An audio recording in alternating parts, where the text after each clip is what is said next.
everybody, welcome. My name is Tyler Hayden. I am from teammover.com and I've got another great classic communication-based initiative task that you can do with your team to help take your team outside of the box because, hey, that's half the fun. Listen, communication is absolutely essential in order to be successful, whether you're a project management team, whether you're a classroom, whether you are a small group inside a business, your divisional unit, your sales team.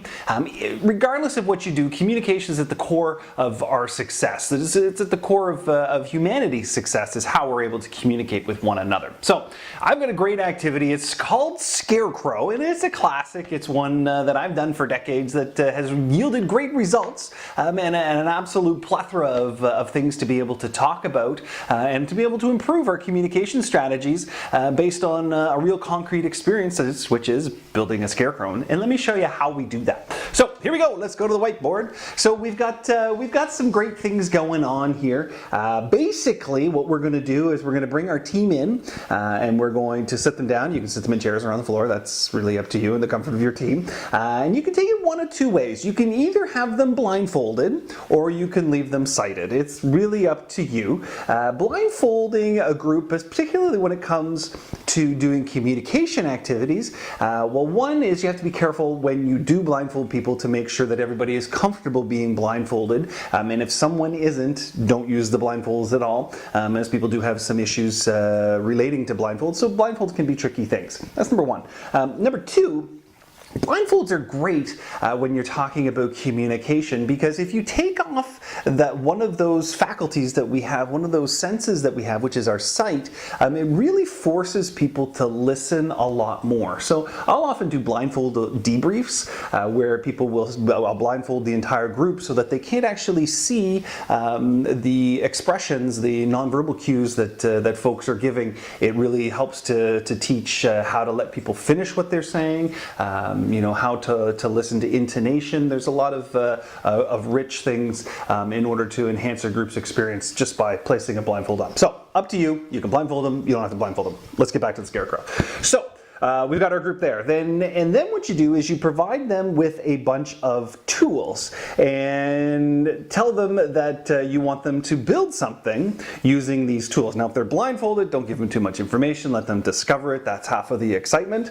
You're going to have like a bag of hay or a hay bale. You're going to have like over here the green things. You're going to have shoes, hats, pants, shirts, etc., etc., etc. They will quickly realize that it is going to be a scarecrow. It is a bunch of stuff that you can put together in order to be a scarecrow. They can do it blindfolded. If they're having a lot of challenges doing it blindfolded, again, take the blindfolds off, or it's not really that important. So they'll work together. It'll take about 15-20 minutes to build themselves a scarecrow.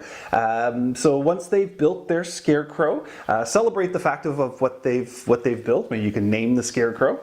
Then what we'll do is we'll take labels. So these can be sticky notes. They can be just pieces of paper with safety pins on them, and give each person one of those and ask them to pick an item on one of the accessories, one of the things that makes the scarecrow, and have them come up with a parallel item for an attribute that item contains. So for example, how to explain this, if you pick say you pick shades, maybe you've got a pair of sunglasses on your scarecrow, you pick the shades because the shades represent that it's important to be cool. So we talk about how is this scarecrow representative of what it takes to be an effective member of our community, of our tribe, of our team. It's important that maybe they'll accessorize and they'll place their watch on it and they'll put a label on that saying, time is very important to me and I want to make sure that we're on time and on task. So it's a great way to kind of break out some of those group rules, some of those group norms. It's a great way to have an open discussion about that and a fun way of building the scarecrow. Of course, using it wholly as a communication activity, you can talk about how they communicated, how did they problem solve, how did barriers like blindfolds put up challenges for them as they moved forward with completing their project.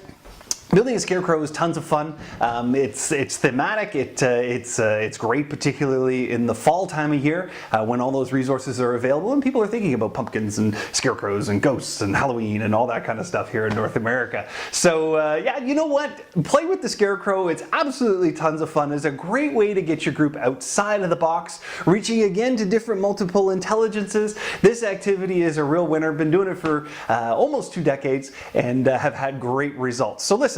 Remember, the teams that have the most fun are the ones that win. So go out and help your team have a little bit more fun. Thanks a lot for joining me. I'm Tyler Hayden, and I'm from Team Mover. I'll see you again soon. Bye for now.